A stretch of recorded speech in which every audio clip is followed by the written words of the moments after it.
The question isn't what does it take? The question is why does anybody bother?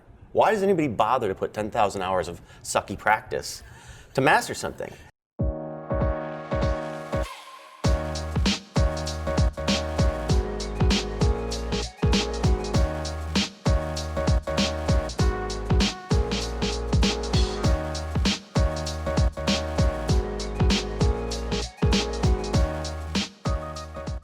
This is Dave Meltzer with Entrepreneur The Playbook, and I have a dear friend, John K. Coyle, Olympic skater, who came, I can honestly say this, you're the only person I know that came the closest to a gold medal of anyone I've ever met. And I've met a lot of medalists in my life. How close, John, were you to getting the gold medal?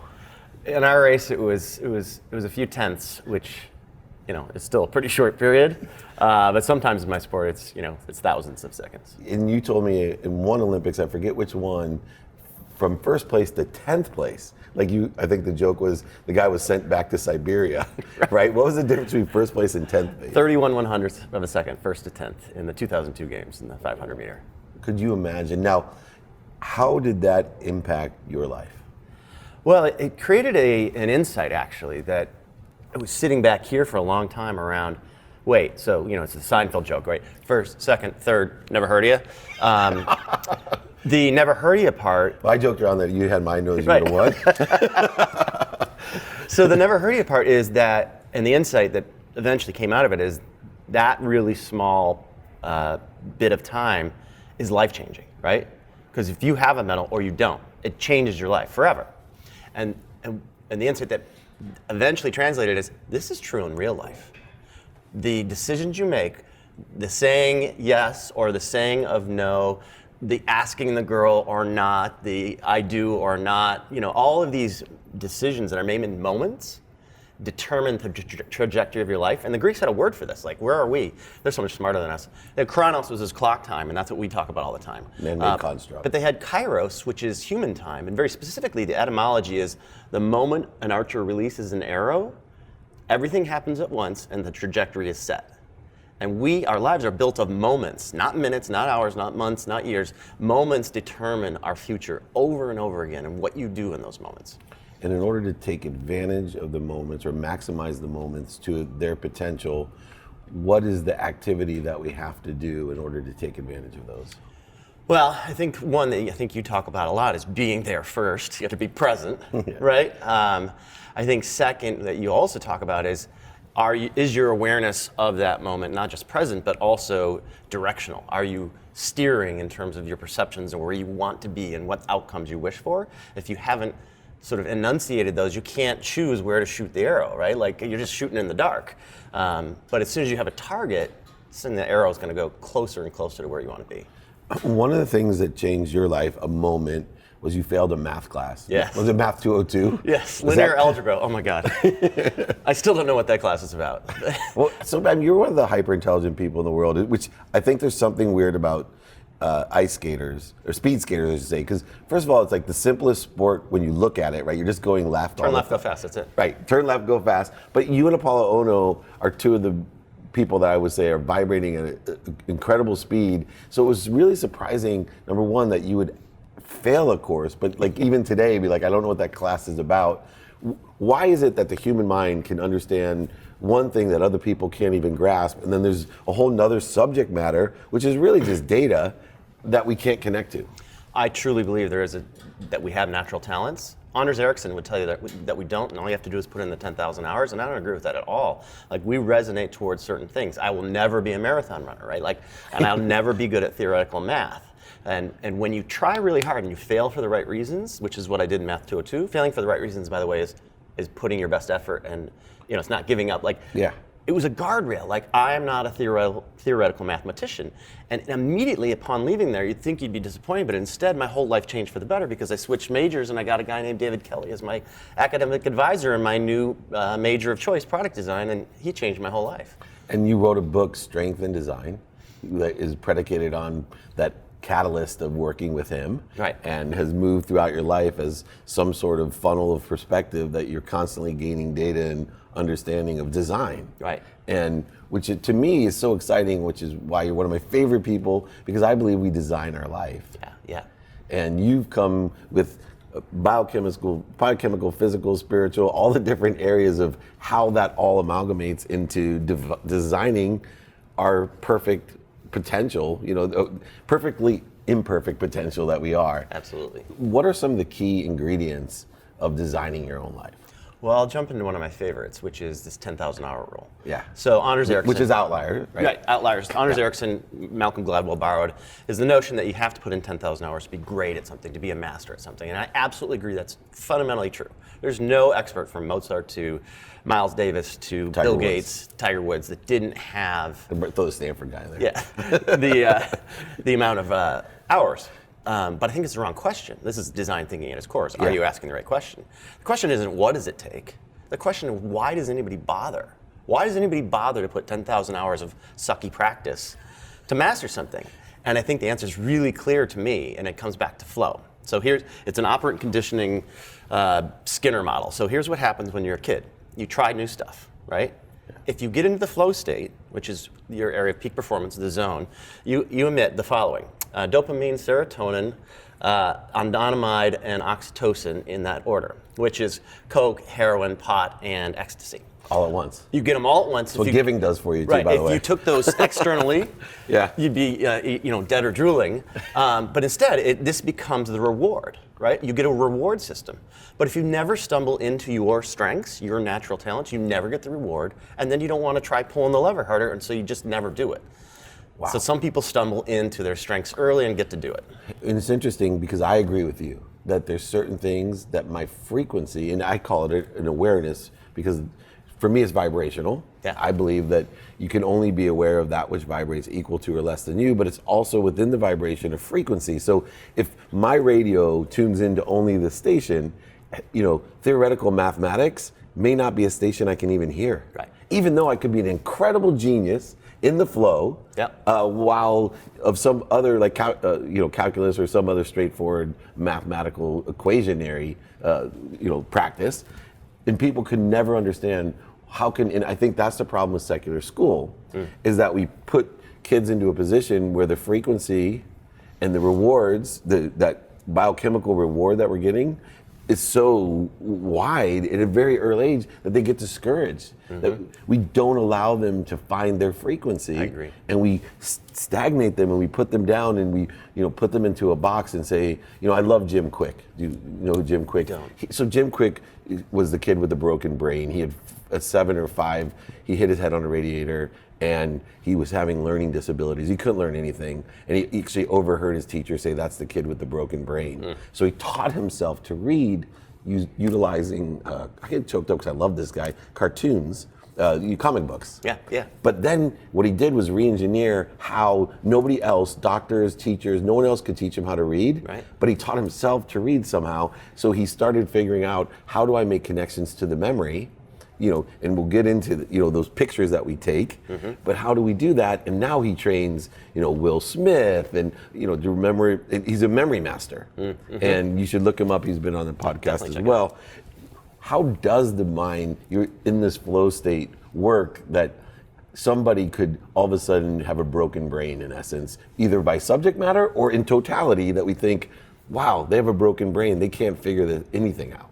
Well, I think you've got it exactly right. You work more on a spiritual level. I would say it's physics, but I think the twain meet somewhere in the middle. I believe in both. I think we do. We have a speed, and there's all kinds of clocks in your brain. Somebody says 17, some says 28, but any way you talk about it, you're operating on some sort of frequency, right? You've got your heart rate, you've got your respiration, you've got all kinds of things in your back brain. But think about this, and this is actually true for us.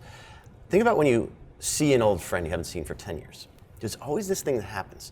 Because you're on the same frequency, it's as if no time has passed, and the conversation resumes right where it left off. Now you think about an acquaintance, somebody you don't know well, and you sat with them for dinner for 3 hours at some event, and you're racking your brain, trying to think how many kids they have, and it's awkward, and you're sitting there and you're working so hard, right? It's because you're on different frequencies. Right. And I think that love is actually just simply flow between two people. It's simply the flow state, because when you're in the flow state, back brain, front brain are operating at 5 times speed. And so if you could be in the flow with somebody, that to me is love. Yeah, it's incredible too, because you're one of those people. I get off the elevator yesterday to see you, and it was like, I felt it. And then the energy, we were in the flow, right? Totally. Time meant nothing. Yep. We could have been there 12 hours or 2 minutes. It's incredible. And this interview is going to be the same way for me. How can you define the flow? Because people ask me, like, I call get out of my own way, get into the flow, allow things to come through you.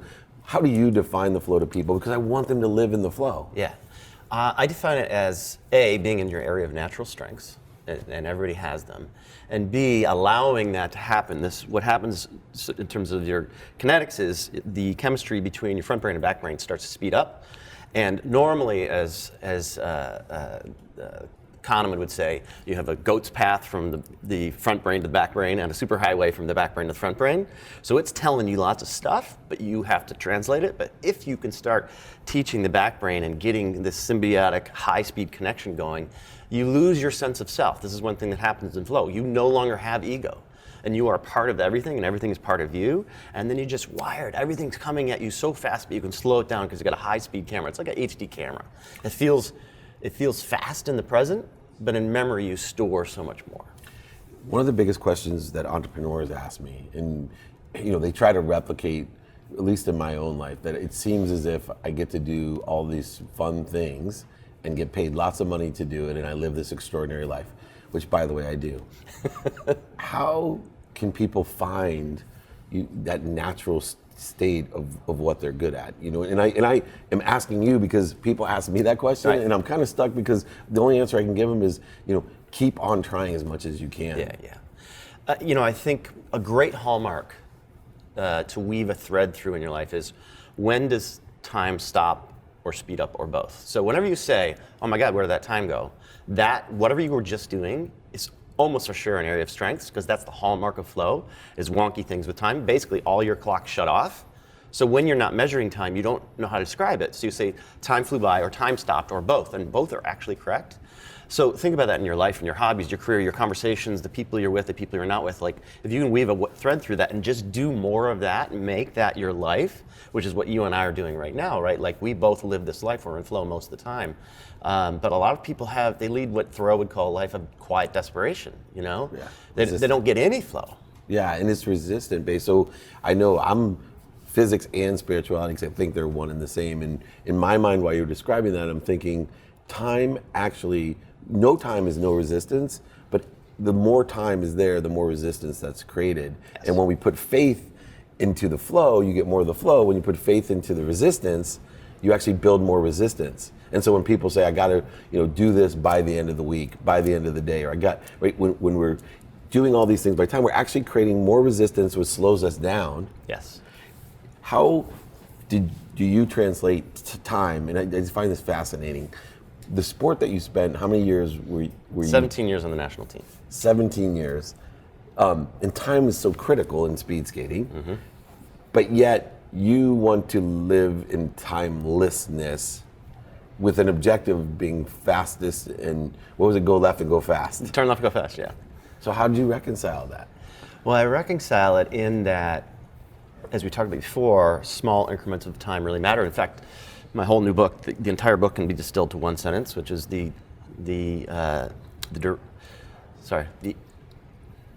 I'm going to get this wrong. That's all right. It's yours. Here we go. The value of an increment of time is not related to its duration. So the value of an increment of time is not related to its duration. That means a lot. That's actually a lot. And so that means recognizing those moments, being in those moments. Let me put it the other way. I used to have a job where my job was to type a series of letters, numbers, and digits into a computer, 60 characters long. If I got even one wrong, Flash disappeared and I had to start over, and this was my job 8 hours a day. This was at Green Library at Stanford. Yeah. Oh. It was horrible. Like, I could watch that clock tick and then stop, right? But here's where it gets interesting. This is the law of inversion. In memory, you now know everything that I know about that job because there's nothing to be stored, right? Right. Versus the first day of vacation, for example, right? Like you go into the office, you have a half day, you're like, the clock is going like this on the wall, and then you're like to the airport and at the beach, and you have a cocktail, and you read a book and take a swim, and the whole day's over like that. But in memory, they invert. So the days of typing digits is gone, there's nothing. Yeah. And the first day of vacation is like a HD camera, zoom in, it's lights, color, action. It's amazing what you can recall when you're in the flow. To that point, I always say the 2 hardest days of college is the first day and the last day. Right. Because the first day you have 4 years in front of you and it seems like forever. Yeah. And the last day you have your life in front of you and it seems like forever. Right. But when you're a senior and you look backwards to day one, your freshman year, it seems like no time. Right, right. And as you look forward again, there's this resistance of time. Why is that? Looking backwards goes so fast. It seems so close.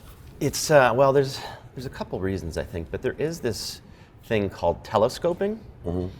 In that important moments in your life, it's sort of like when you zoom in on somebody with the sunset behind them, the sun gets bigger and bigger and bigger, right? So certain memories will actually grow with time. And so when you start looking in the rearview mirror, you start sometimes to telescope into that. And so the distance becomes foreshortened, and freshman year feels like yesterday. And that's actually a good thing, because it means you have really strong permanent memories that you'll be able to recall. So even though you get this thing, we get this sort of nostalgic feeling when you do this telescoping, but it's actually, in hindsight, it's actually a great thing. It means those memories are stored, they're always there, and they feel close in, and that's a good thing. And how does trauma affect all of this, right? So, being abused as a child or something really traumatic, how does it affect this process? Well, trauma, unfortunately, the amygdala is a great memory writer, and it's sitting in your back brain, but it's a sentinel only looking for never do that again or always do this again. But when the amygdala gets involved with writing memories, they're almost always perfectly recallable. So the unfortunate thing here is not only you remember the highlights, but you're going to definitely remember the lowlights, because it doesn't want you to do those things again. So it's looking out for you, but trauma can very quickly turn into PTSD, particularly if you're taking that memory, reviewing it, and making it worse, or making a meaningful judgment about yourself. Oh, I'm such a terrible person, or I should never have done that. Versus, you can think of also some childhood memories that were traumatic at the time that are now funny, for example. Or you're grateful for. Or you're grateful for, right, because I became a better person and that changed me. Like the failing math could have been traumatic, but now in hindsight, it's amazing, beautiful, wonderful thing. But at the time, it wasn't feeling so great. And so it doesn't become PTSD, it becomes post-traumatic growth. Yeah. Post-traumatic growth. Okay, one of the gifts that you have, you speak all around the world. One of the gifts that you have is you're capable of going around the world and everyone loves your speeches. One of the things that I admire most about you is that you take hyper complex things, well-read, well-researched, well-accessed information, and you're able to somehow communicate it. I call it transcoding to a lower vibration so more people can understand it, or even be aware, because we can't even be aware of some things. Right. Like you said, right? You can't even be aware. That's why you failed Math 202. You could not be aware of it. It's at a different frequency. Right. How do you not only transcode, but widen the spectrum and give me, to finish up, one of your favorite lessons that I'm sure carries great complexity that you can share with me in that great gift that you have with breadth, width, and strength? Sure. So, per your point, I think one of the things I really try hard to do is take complicated things and create metaphors or narratives to illuminate them, because people don't remember facts and data, right? They remember stories. They can't remember what part of the brain you're talking to, the amygdala, right? Yeah. Right. So I'll tell you a story that really actually probably led to this path I'm on. In fact, it changed my whole life. So I'm trained for one Olympic silver medal, training for the next Olympics. I fail to make the team. I'm completely humiliated, and that's the right word. Yeah. So embarrassed that I got off the ice. I didn't put on my skate guards. I walked across the concrete with my skate bag, took off my skates in the car, drove to Arizona, had nothing to do with the sport for a decade. I mailed my medal to my parents, U.S. Postal Mail, no insurance. Didn't see it for a decade. Hard divorce. I'm done, right? Wow. But then NBC asked me to be the analyst for the next games, and I couldn't say no to that, so I'm suddenly back in the sport and thrust back into interviewing the parents, coaches, and skaters, because my job was to feed the backstories to the commentators. And while I'm there, in about a 15-second interval, a parent changed the entire trajectory of the rest of my life, a total Kairos moment. So I'm there, it's the 16th day of the 17 days of the Olympics. Parent pulls me aside, he looks nervous. He says, I need to tell you something. I said, okay. He said, I just want you to know, we wouldn't be here right now if it wasn't for you. I said, I don't know what you mean. He said, you won't remember, but 12 years ago, after you won your silver medal, you brought it to a little event in Bay City, Michigan. I brought my son Alex, he was 11 years old at the time. He'd never skated before in his life. You sign an autograph, you put your medal around his neck, and the next day he started speed skating at the speed skating club, and tomorrow he's skating for the gold medal. Cryos moment. I went from humiliated, first loser, one-timer, right? Yeah. To, oh my God, that's actually pretty amazing what we did. And I had never, ever talked about it. I'd never talked about it. This is all I do for a living. Yeah. So in 15 seconds, every part of my life changed. I'm so interested, like, it's knowing your character today of who you are. Why do you think your ego was so far in your way that the disappointment and the humiliation was, instead of the fire in your belly to like, oh my God, I was this close, I got 4 more years of work? I think actually, Apollo and I are working, he's working on a book and I'm helping him. Apollo Ono, around most Olympic athletes face about a decade of depression. It's very, very common because everything that is you, right? Your identity is so tied up with the sport. What you do. And you were great at it. And suddenly you're now what, selling real estate or doing IT stuff? Like, that's just, it's not the same. Even announcing is not the same. Right. Yeah. Not the same. So it's a really, really hard transition, and yeah, your ego's definitely tied up with the person you used to be, and it's a bit difficult transition. Well, I really appreciate it. We're gonna have to do this again. Sure. We need more cryos time together. And your cryos moment almost made me cry. I felt it. Like, and I know what that feels like. What my favorite part of what I get to do is when people come up to me and tell me that they had a moment that I wasn't aware of. Right. And a shift that occurred because, as you know, when you speak, they'll line up and tell you, you move me. And my trajectory is different today because of that moment. And I'm so pleased that you were able to describe to people how they can change their life simply by changing the way you look at things, the things you look at change. Can I give you one last Please. denouement of that story? I'm not going to cut this off. A year and a half ago, April, I got a call from Alex, that's his name. By the way, he won a bronze medal the next day. And, did he quit after? He retired eventually as well, and he struggled as well.